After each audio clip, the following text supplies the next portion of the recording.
Olá, galera, tudo bem? Professor Raul de novo. Vamos continuar as nossas discussões semanais. A gente teve um encontrinho para a gente debater rapidamente a respeito dos vírus como forma geral. É importante a gente ter aquela visão, é muito recorrente em prova, mas também é muito recorrente a gente saber algumas viroses, né? A gente tem que ter uma noção de algumas viroses, das viroses que mais caem, né? A gente tem que saber como que passa, seus principais sintomas. Nós temos que saber de todas, né? Porque são muitas, mas vamos pegar pelo menos aqui as principais. Eu selecionei com base no que eu vi aí, que eu já vi mais questão a respeito. A gente tem muita questão a respeito de catapora, de rubéola, tá? Que é um rubéola, dengue, HIV e febre amarela. São as doenças que a gente vai ver nessa aula de hoje, beleza? Vamos começar então, gente, pela catapora. Olha aqui, a catapora, galera, é uma doença que caracteriza por essas erupções na pele, né, que soltam um líquidozinho semelhante a pus, é pus na verdade, né? Tem uma salmourazinha aqui que sai, um líquido, tá? É muito comum em criança. A catapora, ela é provocada por um vírus chamado de varicela zoster. O que que acontece? Geralmente a pessoa tem catapora, cura, só que o vírus, na verdade, ele só deixa de fazer o ciclo lítico e fica no seu ciclo lisogênico, esperando a hora para que essa pessoa volte a ter uma queda de imunidade, e quando isso acontece aparece a herpes zoster, que são essas erupções mais na boca aqui, né? Então a herpes, ela geralmente todo mundo tem herpes, né? Vai aparecer na hora que você tiver uma queda da imunidade aí, beleza? Então, o que caracteriza a catapora? Geralmente a pessoa sente febre, mal-estar, aparecem manchas na pele e erupções na pele, beleza? Como que se dá o contágio? O contágio, galera, é pelo líquido dessas bolhazinhas aqui, ó, da pele. Esse líquido é contagioso. Saliva, tosse ou espirro. É muito comum em criança, porque criança é muito de colocar as coisas na boca. E também, por exemplo, em escola, acabam compartilhando muitas coisas, copo, elas compartilham muito, etc. Então é muito comum pegar na infância. Fora que na infância o seu sistema imune está começando a descobrir, né, o que, que é a vida, ele está começando aí a se aventurar, então acaba que você adoece mais. Mas no caso da catapora, já existe vacina. Então vejam que essa doença, a catapora, ela não necessita de um vetor. Ela passa de um portador para o outro portador. Microgotículas de saliva, quando um conversa com o outro, já viu, né? Sempre vai trocando saliva ali, sempre vai gotinhas de saliva. E a tosse também, e o espirro também, acaba lançando vírus na pessoa, beleza? Próxima, rubéola. A rubéola, galera, é provocada por um vírus chamado de rubivírus e ela pode ser totalmente assintomática. Lembrando, né, que pessoas assintomáticas não desenvolvem a doença, mas podem transmiti-la. Então isso é um problema muito sério, porque às vezes a pessoa está sem sintoma e pode estar transmitindo a doença. Uma coisa que eu quero que você veja aqui de diferente é o tipo de erupção. A rubéola provoca essas manchas assim na pele, ó. Parece que a pessoa tá com alergia, né? Aqui nós temos um bebê, né, com rubéola. Parece que o bebê tá com alergia. Já no caso da catapora, a gente tem de fato essas erupções aqui, ó, com pus, essas erupções pontuais. Aqui não, aqui é como se fosse uma alergia, tá? Qual é o grande problema que dá rubéola? Sempre que fala em rubéola, a gente lembra de grávida. É um problema que as grávidas têm que tomar muito cuidado, porque essa doença ataca o feto, né? Pode provocar problemas na gravidez. Por isso que a mulher, quando está grávida, ela tem que tomar a vacina contra a rubéola para evitar essa contaminação. E também é um vírus respiratório, ou seja, é um vírus que tem uma facilidade de propagação muito grande. Tudo que é vírus respiratório passa muito rápido de pessoa para pessoa, porque ele passa pelo ar, né? Gotículas de saliva em suspensão no ar, objetos contaminados com gotículas de saliva, tudo isso leva à propagação desses tipos de vírus respiratórios, beleza? Como esses dois vírus, tanto da catapora quanto da rubéola nós já temos vacina, a melhor prevenção possível é a vacinação, beleza? Aqui, ó, famosos agora, vamos para os famosos, ó. Dengue. Dengue é um tipo de virose muito comum no Brasil, né? É uma doença que mata muito ainda no Brasil, o número de casos é muito grande. E nós já estamos careca de saber como que a gente pode evitar a dengue, né? A mídia divulga muito isso. A dengue ela é evitada você não deixando o mosquito da dengue se reproduzir, não deixando a água parada. E o mosquito da dengue é esse famoso aqui, ó, né? O Aedes aegypti, que não apenas transmite a dengue, como transmite febre amarela, também transmite o famoso Zika vírus, que provoca má formação do feto. Vocês aí que são estudantes já devem ter visto isso, provoca má formação do sistema nervoso do feto, é muito perigoso para as grávidas, o Zika vírus. E no caso da dengue, né, o vírus é o vírus da dengue e o vetor é o Aedes aegypti, todo mundo já está careca de saber. O que é importante a gente saber aqui, galera? Que a dengue, a gente tem 4 sorotipos diferentes. Você tem dengue 1, dengue 2, dengue 3 e dengue 4. Ou seja, se você pega dengue 1 e fica bem e se recupera, você está imune. Você não vai pegar dengue 1 de novo, mas você pode pegar o outro tipo de vírus, dengue 2.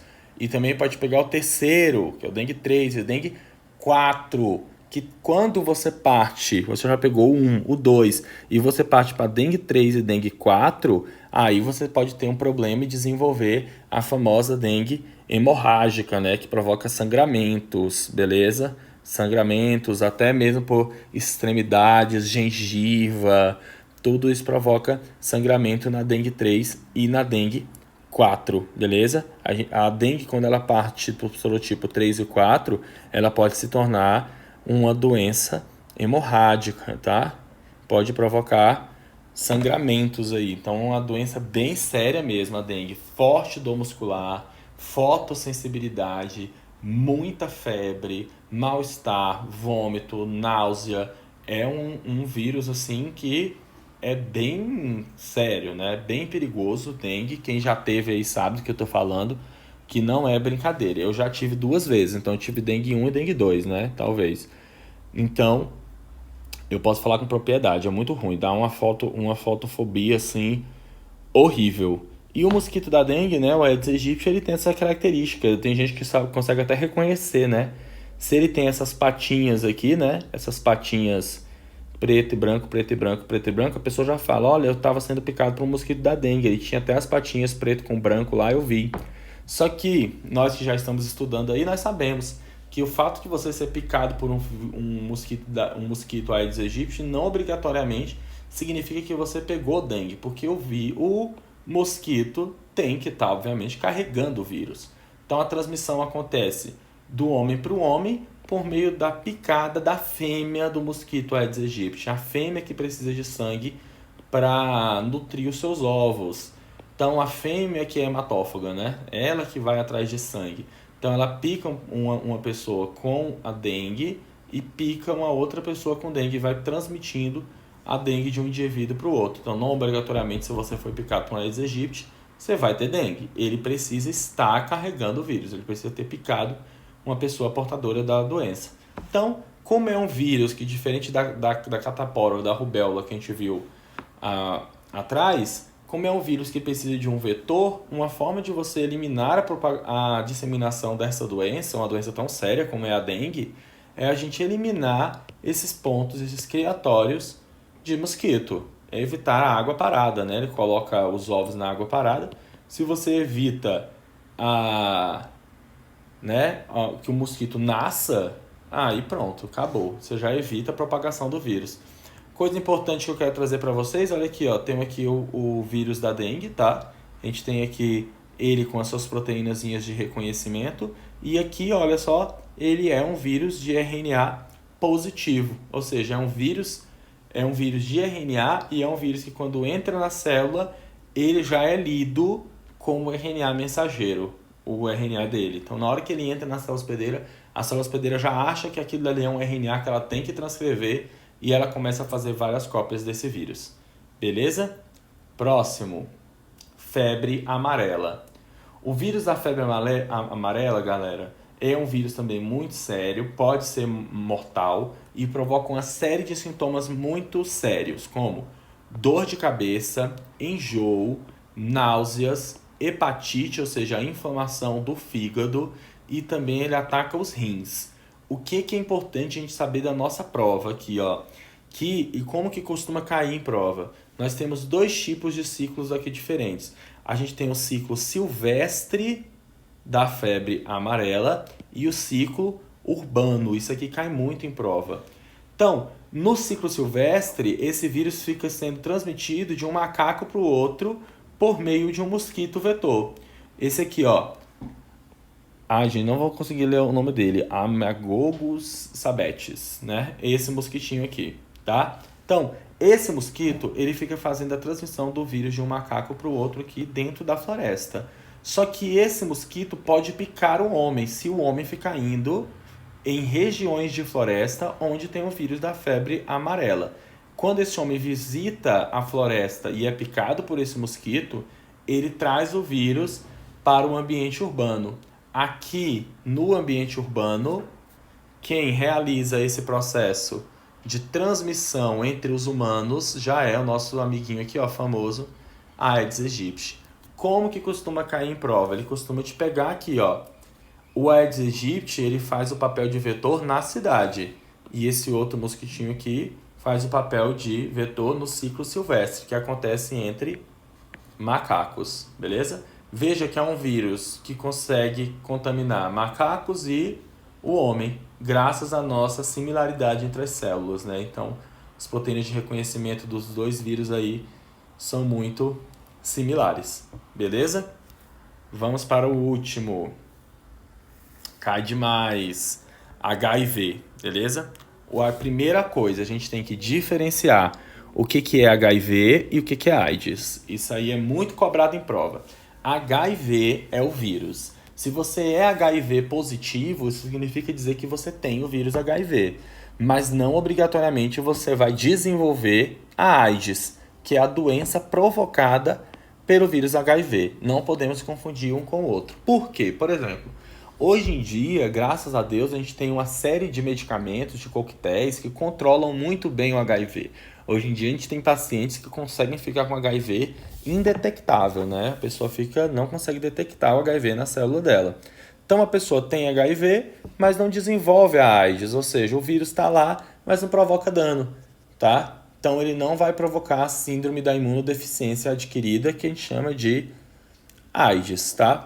O que o HIV faz? O HIV, galera, ele é conhecido por ser muito esperto e atacar justamente as células CD4. Não sei se vocês lembram lá do sistema imune, que são as células que avisam a respeito da presença de um invasor. O HIV ele ataca justamente o sistema imune, então a pessoa fica sem defesa, tá? E você, com certeza vocês já devem estar careca de saber, né? É um vírus sexualmente transmissível, tá? Passa também por transfusão de sangue, etc. Sangue de pessoas contaminadas. E aqui eu tenho ele de novo. A gente viu ele ali em cima e aqui eu tenho ele de novo. Ele é um retrovírus, o HIV, né? Ele é constituído de RNA e junto com esse RNA eu tenho uma transcriptase reversa, que vai fazer a transcrição ao contrário, dentro dessas células de defesa, dentro das células CD4, beleza? Vamos ver então como é que o HIV trabalha. Veja aqui, ó, coisa importante que eu falei. A gente tem o reconhecimento do receptor da célula CD4 com a proteína do vírus. Então, o vírus, ó, veja a célula reconhecendo, ó, a proteína reconhece e a célula vê que essa estrutura aqui, ó, tem que ser colocada para dentro. Veja como o envelope do vírus é similar à membrana plasmática da célula. A célula é enganada. Ela acha que tem que colocar para dentro. E ela vai lá e coloca. O vírus entra. Quando o vírus entra, ele solta o RNA dele junto com a transcriptase reversa. Que os dois, ó, o RNA viral e a transcriptase reversa. Ele solta os dois. Na hora que... E ele ainda tem a integrase também, né? Que bota o DNA dele aqui dentro.